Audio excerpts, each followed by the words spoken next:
Hello board game brothers and sisters, I'm Adam Singer and welcome to another episode where I'll be letting you know of Kickstarter's launching this week. I don't have too much to say in this intro, but last time I showed you how the Discord shows all the campaigns coming up over the next few weeks and we have it grouped by the time that they're coming out.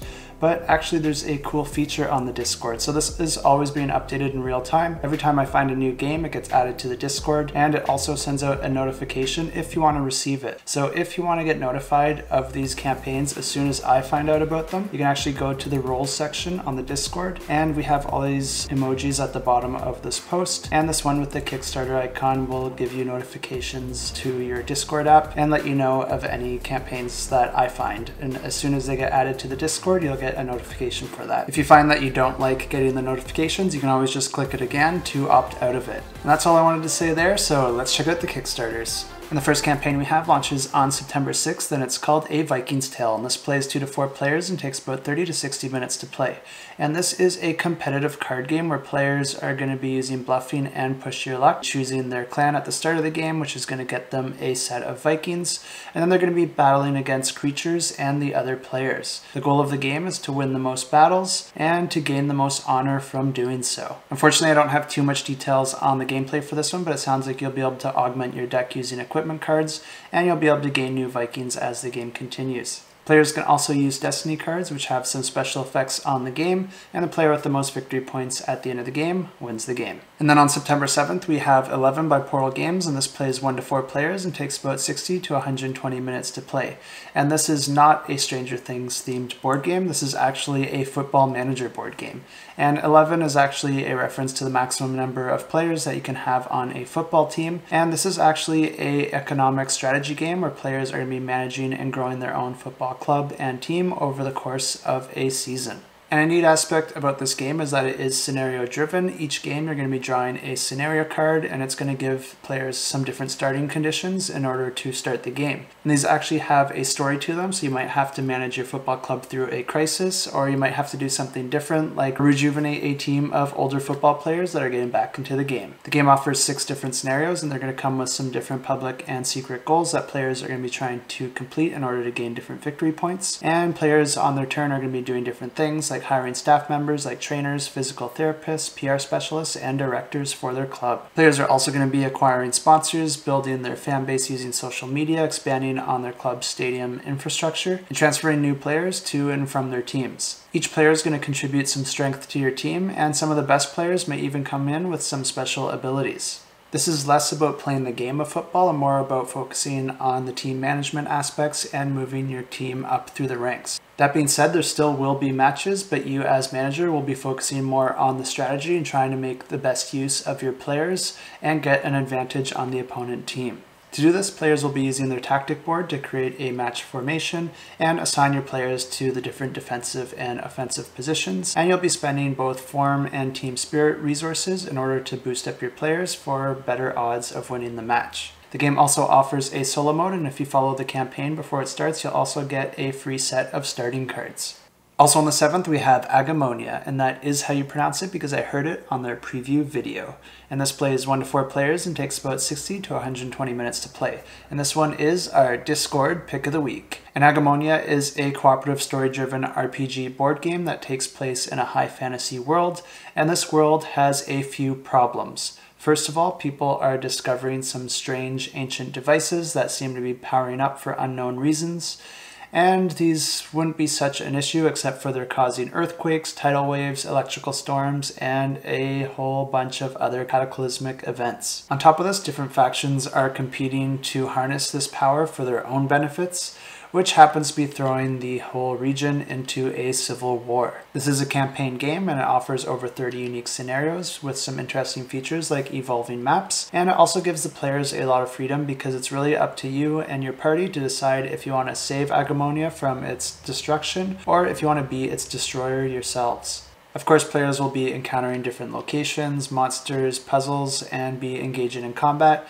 And there's also a really neat focus on timed events that will get triggered, and if you don't complete them within enough turns, then those opportunities are going to be lost. Players will be able to develop their own individual characters by making different moral choices, and players will also be able to select the different actions that their characters have, and you'll be able to change those and upgrade them throughout the game. The campaign offers branching storylines with different variant endings for each scenario, and a really neat aspect of this is that there's the whole concept of failing forward. So if you happen to fail a scenario, it doesn't actually end the game and you don't need to reset anything. It just actually ends up taking you down one of those variant paths where you didn't happen to succeed in that scenario, which affects all the scenarios moving forward. This creates a little bit of you win some, you lose some, rather than trying to always win some. And it's also going to create a ton of variability for players like me who just love to see every outcome for every scenario.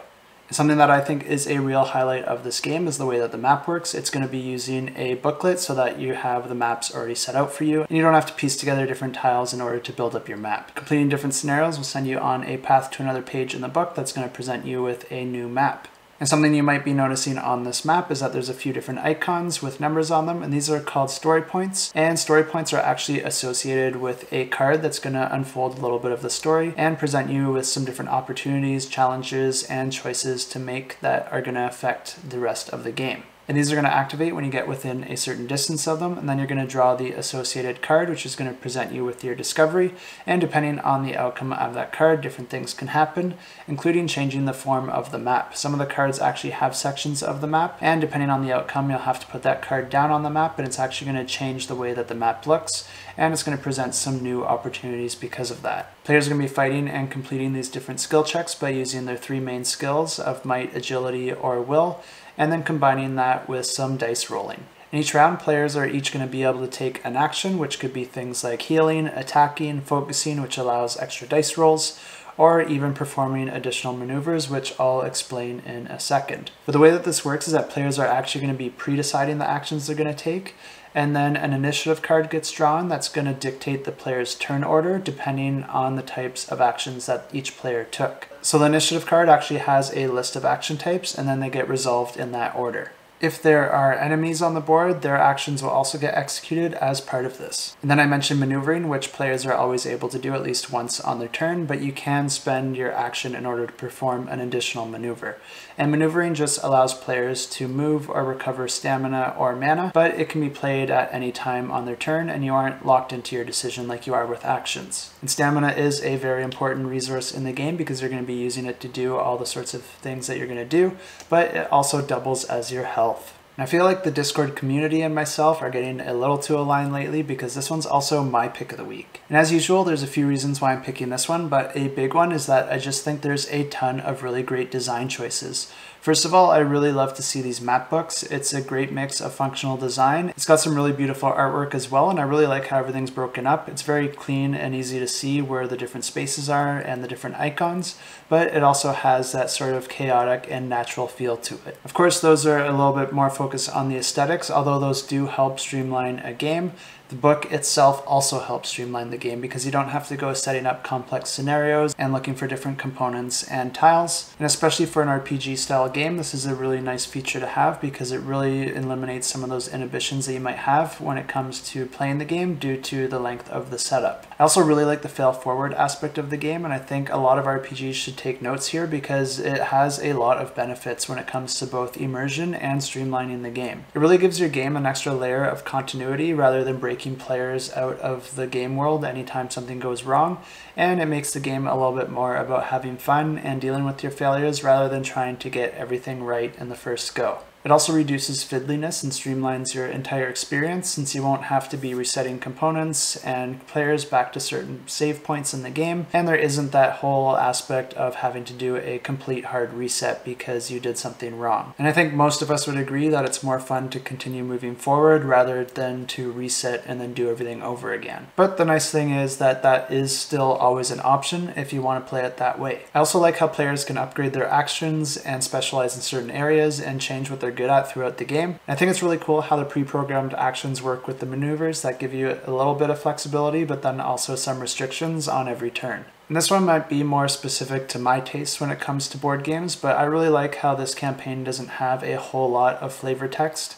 It does have quite a lot, but you're going to be reading it in bite-sized chunks. I think most of the story is actually uncovered through the story cards as you play the game, rather than reading pages and pages of story from a booklet. Now let's jump over to the ratings tab on BGG, because this is probably the best ratings tab that I've ever seen. And there is the 5.7 here, but most of these ratings are very high, and they're actually from people that have played the game. And you have over 40 different ratings here, and let's see how many of them actually left comments. 26, which is a really nice number, because normally when I check this out before a campaign launches, I don't get anything but tumbleweeds. But there is a ton of great information here from people that have actually played the game. And this is what happens when you make a good game, but then also give players the info and access to the game before the campaign launches. A lot of publishers want to keep their game as secret as possible before they launch the campaign, which is something that I've just never agreed with. Because if you want to make your game the best it can be, putting more info out there so you get more feedback is the only way to get there when you don't have your game on shelves for people to review. And I love to see that this team has 3 scenarios plus tutorials ready that you can just go ahead and play right now on TTS. And they also included a Google form that they use to get feedback, so they're just doing everything right here. And this is the exact type of thing I love to see from publishers, and I think we should be seeing this from all publishers, and it really baffles me that we don't, because doing this playtesting and getting the feedback is really the way that you're going to make the best game possible, and it really shows us that you are doing that due diligence to try and make a great game for the community, but then you also have confidence in your design and confidence in the work that you're doing. And when a publisher is confident enough to hold themselves accountable, that gives me confidence. And I get that these things take a little bit longer to do, but some things just shouldn't be skipped, and to me it's the same problem if you were to try and build and design a car and then sell it to the public, but then never actually tried to drive it beforehand. Seeing this type of thing really shows that the team is trying to just make a great game, and the ratings are also evidence of that. And when I don't see this type of thing, especially from big publishers that can definitely do it, it really makes me question their commitment to the game, or if they're just trying to rush a game out to the market. But this one looks really awesome, and I have full trust in the work that this team is doing, so definitely click that notify me button, because I'm going to be backing this and you should too. Don't back it because I am, but there is a ton of info out there for you to make your own decision, and I definitely recommend going ahead and checking out Board Game Coffee's channel, because Mark Maya put out a couple of really great episodes, and I can really see that he put a lot of effort into this how to play video. It turned out amazing, and it just goes over every detail that you need to know about the game. Go ahead and check out that video. I'll leave a link to it somewhere up here, and definitely give that channel a subscribe, because Mark and Brittany put out some really high quality content with a lot of attention to detail, and they have a really unique dynamic and sense of humor that you're not going to find anywhere else. Also on September 7th, we have Dungeons of Infinity Kingdom Cost, and this plays 1 to 5 players and takes about 60 to 120 minutes to play. And this campaign is going to be for an expansion, but it's also going to include a reprinted version of the core game. And this is going to be a little bit more than a reprint. It's going to have completely brand new artwork. It's going to have upgraded components, gamer tray hero boards, and it also includes a completely revamped rule set with all sorts of improvements and streamlines to the game. And this game can be played cooperatively, competitively, or solo through one-shot scenarios or a complete campaign. And in this game, players are going to be choosing their hero at the start of the game, and every hero has their own set of backstory and abilities, and players are going to be exploring an unknown dungeon created randomly as you explore the dungeon. And each room is going to present some different options to the players. And there's 100 different generated events that can occur in the rooms, including floods, cave-ins, and other challenges and opportunities. Players will also get randomly generated items and gear, and actions come in the form of cards that you'll be able to reuse, and you'll be rolling dice along with your player stat board in order to complete different skill checks. And the whole point of the game is to race to complete an objective, either first or together if you're playing cooperatively. And with all the different permutations of gear, dungeon layouts, dungeon tiles, and the monsters that you'll encounter, you have pretty much an infinite number of combinations to bring a ton of variability to this game. The expansion is going to include a brand new campaign that's going to continue the story from the original game, and it's also going to introduce 3 brand new dungeons, including the prison, the tower, and the cathedral. This is also going to add new heroes to the game, new enemies, new equipment, and brand new enhancement cards that give your characters powerful bonuses for completing the new locations. This is a game that a lot of people seem to love, and it's got some really great reviews. And just from a design standpoint, I think it looks like a lot of fun. But this has been a really hard game to get. There's only a small print run and a lot of people want this game. So this is a really great opportunity to jump in on it if this seems like a game for you. It's really nice to see reprints because there's already a ton of content that you can go review to see if this is a game that you think you'll like. But just keep in mind that the rule set has been completely revamped. So there'll definitely be quite a few improvements, but the game seemed like a lot of fun as it was. So you may not even notice anything that needs improving. Also on the 7th, we have Kingdom 1183, and this plays 1 to 4 players and takes about 30 to 180 minutes to play. And this is an economy and warfare simulator influenced by classic PC strategy games. And this game actually offers 6 different ways that you can win, and that includes completely combat-heavy approaches to completely combat-free. And in this game, each player is going to be building and managing their kingdom by adding hex tiles to their own personal group of tiles. And the tiles might be different things like farms, wood camps, gold mines, and quarries, and each of these will generate their own set of resources. At the start of the game, players will also be setting a gate token adjacent to one of their tiles, and then they'll be able to place their villagers and their lord across the tiles however they see fit. Players will also be placing these number tokens that you can see across some of these tiles, and on a turn you're actually going to be rolling 2 dice, and if the dice match the number on this tile, then that tile gets activated and it produces resources equal to the number of villagers that are on that tile. Special things also happen if you roll a 3, 4, 11, 12, or doubles, and you'll be drawing a card from the card deck, which contains different cards like action cards that can be good or bad for the player, quest cards, market cards that grant you different deals, or King's Blessing that just grant you some resources. Following this phase is the option phase, where players can do things like build out their tableau more, gain more villagers, reorganize their villagers or number tokens, trade resources for other resources, or purchase upgrades. And then we have the optional combat phase that only gets triggered when a player attacks another player. And during this phase, players are going to be resolving their attacks through dice rolling and then comparing the values of the dice. Each type of character has an associated type of die that it's going to be rolling. So you might be rolling a d6 for one type of villager, where you might be rolling a d10 for another character. Players can also gain different tokens to buff their dice to give them an edge during combat. And this is going to continue until one of the player reaches one of the 6 win scenarios and they win the game. Also on the 7th is a game that I thought was launching last week, but it's been pushed to this week, and this is called SHASN AZADI, and this is a standalone expansion to the political strategy board game known as SHASN, but these games can also be mixed together. And in the original game, players are politicians trying to emerge as the new leader. This game uses strategy, negotiation, and area control, and each turn players are going to be drawing a card to make a decision on a political issue, and then that decision will form their ideology. Based on this, players will gather resources, and there's 4 types of resources that can be gained. There's funds, media, clout, and trust. And these are all going to be used to gain votes or political powers. As players gain votes, they're going to be assigning voter pegs to the different districts on the board. And the player with the most majority in regions when all majorities are reached wins the game. In this new expansion, players are not only trying to become the new leader, but they're also leading a revolution against a tyrannical leader. That aspect of the game makes this one a semi-cooperative game, since every player is going to have a common enemy. As the players grow stronger, so does the current leader, making the game harder and harder as it goes on, and it is possible that no players end up winning the game in the end. This campaign will be offering both the new expansion and the original game with all the Kickstarter exclusives, so definitely check it out if this one interests you. I have links to all these campaigns in the description below. Next on September 7th, we have Game of Hunt, and this plays 1 to 6 players and takes about 20 minutes to play.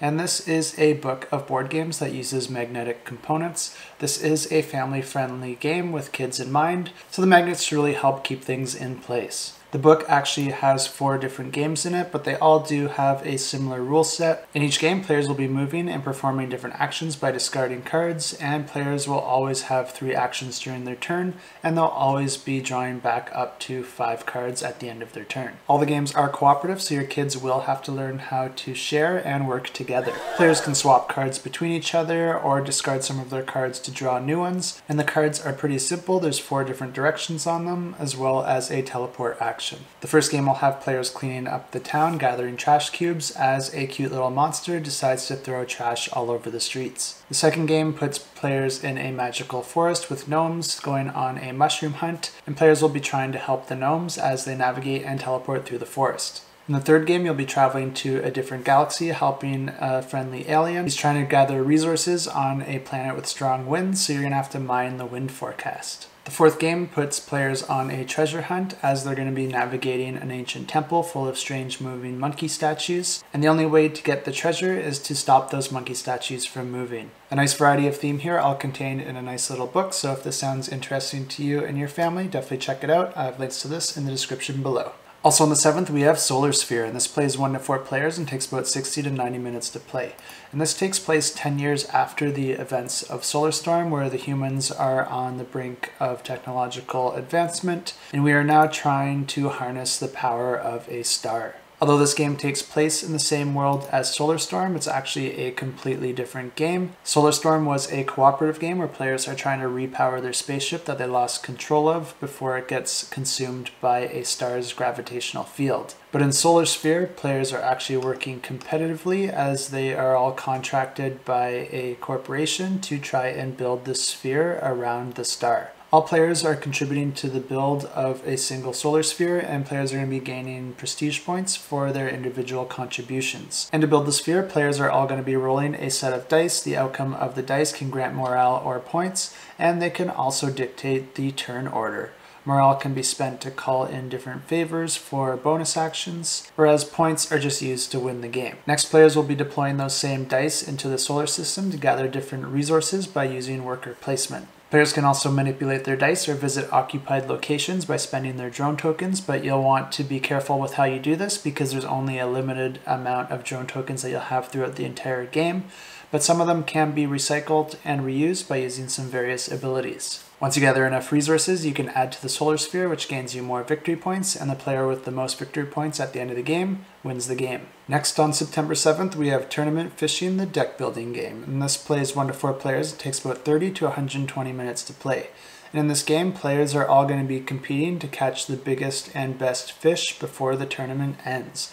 And players are going to have to use memory, luck, and strategy in order to win the game. Players all start with a hand of 10 cards, and then they randomly draw a fishing pole and a boat at the start of the game. Bait shop cards are then dealt to create a shared market, and then the deck of lake cards, which contains all your fish, is going to be shuffled up and then split into multiple decks and put on the different locations on the lake. And each deck represents a different fishing spot. The game plays over 12 rounds, each representing an hour of the day, and then there's 5 phases each round. You start with a search phase, which will allow you to play your cards to allow you to do different things like draw additional cards or scan the top cards of the different lake decks to peek and see what fish might reside there. This is followed by the cast phase, which can only be done if the player has a lure card, and the different icons on the lure card are going to dictate the type of fish that you can catch, because you're going to want to be matching those icons with the fish that you happen to come across. Players can improve their casts by adding a cast card, and players can attempt up to 2 casts, which means that they can look at the top card of up to 2 different lake decks. If that card's an event card, it gets resolved and discarded, but if that card's a fish, it will bite if it matches the icons on your lure card,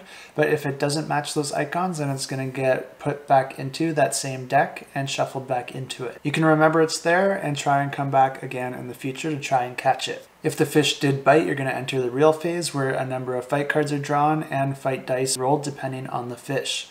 All icons must be countered by discarding cards in your hand that match those icons in order to catch the fish. Any discarded cards gain you money, and that's going to help you in the next phase, because the next phase is the buy phase. And this phase is going to allow you to spend that money to buy cards from the shared market. And that leads up to the cleanup round, where all played cards are discarded except those with certain keywords.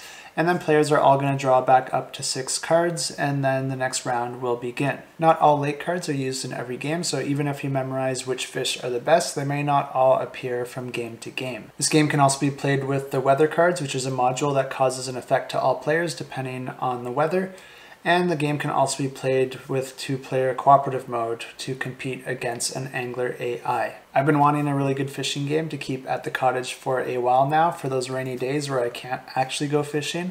This one looks like it really captures the essence of fishing really well, so definitely interested in this one. And if this interests me, I should click that notify button. Thanks so much for watching the video so far. I did want to take a quick second here for anyone that left a comment asking me about my board game shelf. Many of you are interested in it, especially after my video where I went over my whole collection. And many of you were asking me what kind of shelf it was and where you got it, and that you were interested in getting one for yourself. So what I did is I actually reached out to the creator of the shelf and asked if they were able to give us a coupon code to help give you a bit of a deal if you're planning on getting one for yourself. The company is called BoxThrone, but their website is storemyboardgames.com, and then they have the Canadian URL for storemyboardgames.ca. And I have said many times in the past that this is my favorite board game shelf. I used to have Calyx, but I just didn't really like the material or the look of them, so I ended up going for something like this that allows me to store my board games horizontally, which is the way that I prefer to store my board games. I did try buying inserts for my Calyx shelves and modifying them to store my board games horizontally, but it ended up just being way too costly. And going this road actually turned out to be quite a bit more affordable, and I really like the look and feel of the powder coated steel frame. And it also comes in a variety of different colors, so you can just have fun with it and play around with the different color combinations and see which one works best for you. So the coupon code is Shelf Clutter, and it'll get you 5% off, and it works on both the Canadian site and the US site. Unfortunately, I'm not too sure if they ship to Europe. You can go ahead and try it probably on their US website and see if it lets you. But for those of you that were planning to get a shelf like this one, I hope this saves you a bit of cash. And if you have any questions or concerns, feel free to leave a comment down below, and I'll do my best to answer based on my experience. Also on the 7th, we have Zuuli, and this plays 2 to 5 players and takes about 15 minutes to play. And this is a card drafting game where players are competing to build the best zoo over 3 rounds. Each round has 3 phases, starting with the drafting phase, where players are going to start with a hand of cards, and then they're going to pick one to keep, and then they're going to be passing the next cards to their neighbor. And then that's going to continue until you have reestablished your hand of cards. This is followed by the development phase, where players are going to be building a tableau using enclosures to form their zoo, and then players are going to be rescuing animals and assigning them to those different enclosures. Players can also install different upgrades to their zoo to increase their opportunity for victory points. The 3rd phase is the scoring phase, and different animals will have different requirements for space, which other animals you can put them with, and how many of those other animals that they like to be with. The different upgrades that you may have played can augment this or present new opportunities to mix and match animals, and scores are based on the scoring conditions that you've completed. This whole process is going to be repeated for another 2 rounds, but the only difference is that all your existing cards continue to score you points, so even your first cards are going to help you to the very last round. And also on the subsequent development phases, you can actually reconfigure your zoo every development phase to try and earn even more points. Also on the 7th, we have Relics of Rajavihara, Montalo's Revenge, and this plays 1 player and takes about 5 to 15 minutes to play. And this is an expansion to the game Relics of Rajavihara. And this is a very interesting game because it's quite a lot different from many other board games that I've seen. This reminds me of some of those video games that I used to play on my old Windows 98 machine, where you're pushing around different blocks trying to solve different puzzles, where you might have to use different elements like ice and fire to perform some special actions in order to complete the puzzle. And the way that this game works is that you're going to be playing over a series of levels, and each level has 10 puzzles for you to solve. And with each level, there's going to be a new twist added to the game in the form of different boxes or different abilities that you might have to perform. This is going to add complexity because each new element added to your puzzle is going to add another layer of depth and opportunities for problems to be solved. And this game is going to look really cool set up on the table because it does have a vertical element, and you're going to be moving your meeple around, pushing blocks and climbing those blocks in order to gather different gems and to try and get those gems before your arch nemesis does. There's only a few rules to the game. You can only move orthogonally, you can't climb more than 1 box at a time, you can't push more than 1 box at a time, but you are able to push blocks off of other blocks if you're on the same level, or you can alternatively push blocks from underneath another block. This expansion is going to add to the existing content, but also introduce new mechanisms with 30 new puzzles over 3 different caverns, each that introduces a brand new twist that you haven't seen in the existing content. This is going to allow you to do some things that weren't possible before, like moving boxes up to higher levels or warping from different locations on the board. The core game will be needed to play the expansion, so they'll both be offered in this campaign, so if you missed out on the first campaign, this is a great opportunity to jump in. This is one where I backed the original campaign, and I'm definitely going to be picking up this one as well. I really like these types of puzzles, and this is the type of game that you could just leave set up around your house. And it's a game that would really draw you or your guests towards it to just play around with and try and solve whatever puzzle that you have set up at the time. I'm backing too many games. Also on the 7th, we have the Artemis Odyssey, and this plays 1 to 5 players and takes about 60 to 90 minutes to play. And this is a standalone game that shares just the theme with Artemis Project, but it takes place generations in the future. This game is actually a lot closer to the game Ad Astra because it's actually a re-implementation of that game, but it does have many changes from this game, making it a lot more dynamic. And in this game, players are going to be building powerful starships to explore deep space and discover uninhabited planets. Players can create colonies on these planets and build factories and terraformers in order to find valuable resources and maybe even find some advanced alien tech. Exploration in this game is done by using hidden planning on a shared board, which is resolved in sequence with all players benefiting from the other player's plans. In order to get the most out of this planning phase, you're going to want to do your best to try and anticipate what your opponents are trying to do. The resources you've generated you can trade with other players to try and get the resources that you need to perform your next action, and the player that builds the best network throughout the galaxy wins the game. Unfortunately, there wasn't a whole lot of info out on this game right now, but I did happen to find one playthrough video, and I'll leave a link to that right up here if you want to know more. But this campaign will also be offering the Artemis project in it with all stretch goals, and I know that's a game that many people like, so this is a really great opportunity to get in on that. Also on the 7th, we have another very interesting game, and this one's called The Spill, and it plays 1 to 4 players and takes about 50 to 60 minutes to play. And in this game, an oil rig has ruptured and is spilling oil into the ocean. Players are going to have to work together cooperatively in order to try and contain the oil flowing out of the rig, remove what oil you can from the waters, and rescue as many marine animals as you can that were affected by the spill. The game uses this very cool and thematic oil rig dice tower and black dice that you're going to be rolling through the dice tower, and that's going to represent the oil spilling from the rig. I love this animation. The game uses a circular board with different dice values around the edge, and the dice that get rolled in the dice tower are going to get put into the section of the board that matches that value. The more and more dice that get rolled and end up in those same sections are going to creep further and further to the edge of the board, and any oil die that ends up on the same space as any wildlife is going to cause that wildlife token to flip to show its contaminated side, to represent that it is now covered in oil and requires saving. And if your dice fill up a whole section on the board and another die gets added to that area, it's actually going to spill out into the next section of the board. If a contaminated animal doesn't get rescued quick enough, it's going to get added to the sickbay, and players will lose the game if too many animals get added to the sickbay, or if too many sections get completely filled with oil on the player board. There's also these more rare blue dice that can be drawn from the dice bag when the dice are being rolled, and these are going to cause different weather events to occur that will further hinder the players in different ways. And players are different characters with different special abilities, and players are going to be navigating their ship around the perimeter of the board to clear oil and save the animals. Players are going to be able to spend 4 action points on their turn, and some of those actions can be to move the ship, rescue an animal, rescue a contaminated animal, push back an oil die back into the bag, or remove an oil die from the game completely. Saving enough animals or clearing enough oil can earn you these special orange cubes that can be used to gain special abilities throughout the game. And to win the game, players have to save 3 contaminated animals, remove 12 oil dice from the game, and save 2 full sets of marine life. Alternatively, if all the dice get rolled and a lose condition hasn't been met, then the players also win the game. The game also offers 3 levels of difficulty that you can adjust depending on the challenge that you're looking for. This is another game that looks like a lot of fun, and I really want to back. Not good.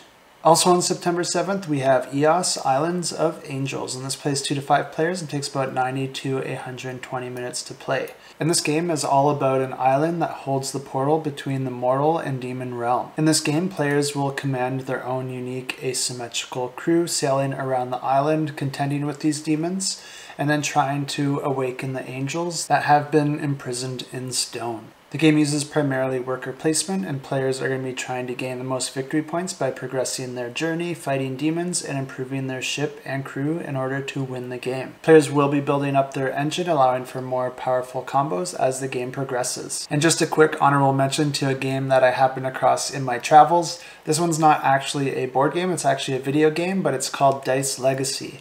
And it looks like a very interesting strategy game. I don't really know much about it, but it looks very polished, and you're going to be rolling and using your dice to gather resources, expand and defend your settlement, and survive the winter and interact with the strange inhabitants of an eerie world. This one isn't even going to Kickstarter or anything. I just thought it looked cool, and I saw it was launching on the 9th. So check it out if a city building survival strategy dice video game sounds cool to you. I'll leave a link to this one in the description below for you as well. And that's all I have for you this week, but don't leave yet because we have some really awesome giveaways. And the first one we have needs no introduction, and that's Mythic Mischief. And this is a game where players are going to be acting as different factions, and you're going to be navigating around a library, gathering tomes and upgrading your characters while trying not to get caught, while still trying to do everything you can to get the other players' factions caught. And you'll be using your actions and special ability to move around the library and possibly rearrange the library in order to try and redirect the path of the Tome Keeper away from your characters, but more towards your opponents.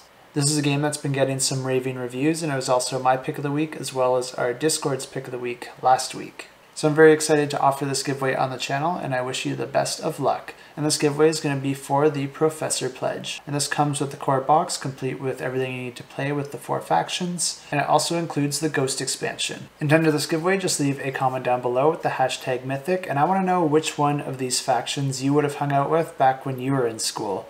There's the Wizard faction, the Zombies, the Vampires, the Franks, and the Witches, and the Trolls. Definitely the Zombies for me, especially in my last year of university. In fact, this might actually be a picture of me.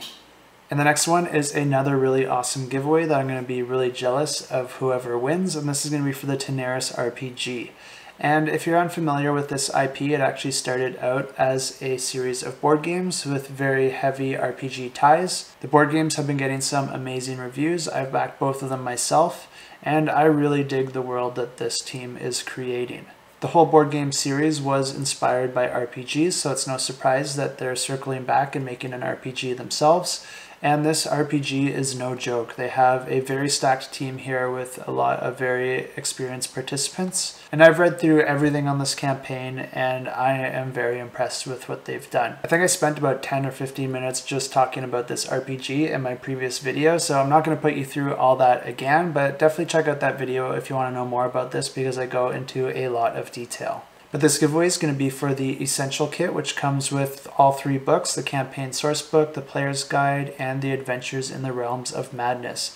It also comes with a double-sided A1 poster map, and it includes a free classes pack for all the miniatures for the main classes in the game.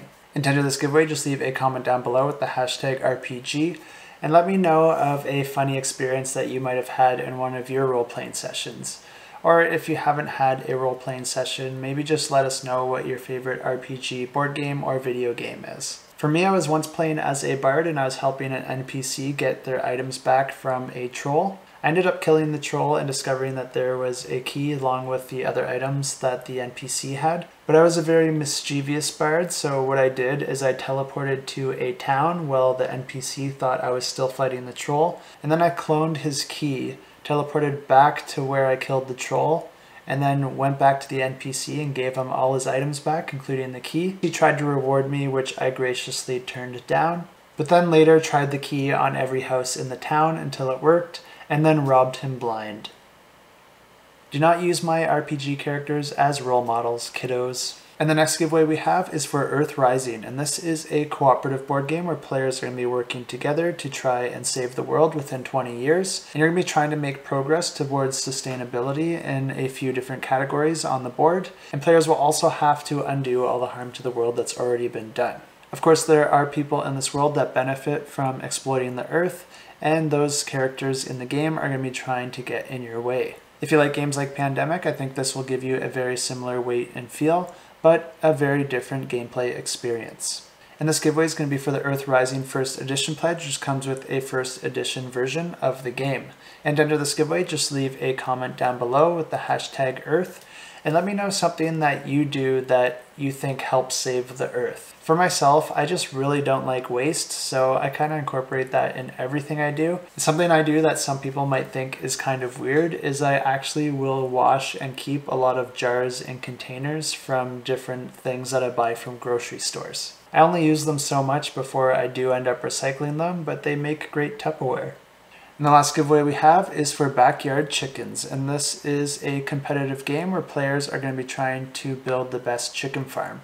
And players are going to be trying to keep their chickens happy, and it has a really neat mechanism where you rotate your card depending on the happiness of your chicken. So if it gets sad, you rotate it one way, and if it gets happy, you rotate it the other way. And that's going to dictate the value of their eggs and the value of the chicken itself. And players will have to tend and take care of their chickens, and if they get too upset, the chickens will actually run away, which would be very sad times. And this giveaway is going to be for the early bird pledge, and to enter this giveaway we're going to do something a little bit different. Just head over to our Discord and check out the giveaways channel, and all you have to do is click this little emoji underneath the Backyard Chickens post, and that'll get you entered into the giveaway, and this will automatically get drawn at the end of 7 days. So just keep an eye on your notifications because it will let you know if you are the winner. And now let's go ahead and draw the winner for last week's giveaway, and this was for the Lax Rax board game shelf insert. And to draw a winner, I use this fancy application here, and all these extra names down here are bonus entries for my Patreon subscribers. If you like this sort of content and you want to help out the channel, definitely check out my Patreon. I have a link to that in the description below. I truly appreciate the support, and it also gets you some nice bonuses like bonus entries into these giveaways. So let's go ahead and grab the comments and draw the winner. And the winner is Philip Rice, and this is one of our Patreon subscribers. So congrats, Philip. I'll reach out to you and let you know you won yourself a Lax Rax insert for your Calyx shelf. And that's it for this week. I wish I finished this sooner because it's 3 a.m. and I still have to do the editing, so enjoy your sleep, everyone. It's going to be a rough week for me, not just because of the lack of sleep, but because there's quite a lot of games that I'm interested in this time around. I'll definitely be backing a game or two, so at least that'll help keep my shelf cluttered and the table full.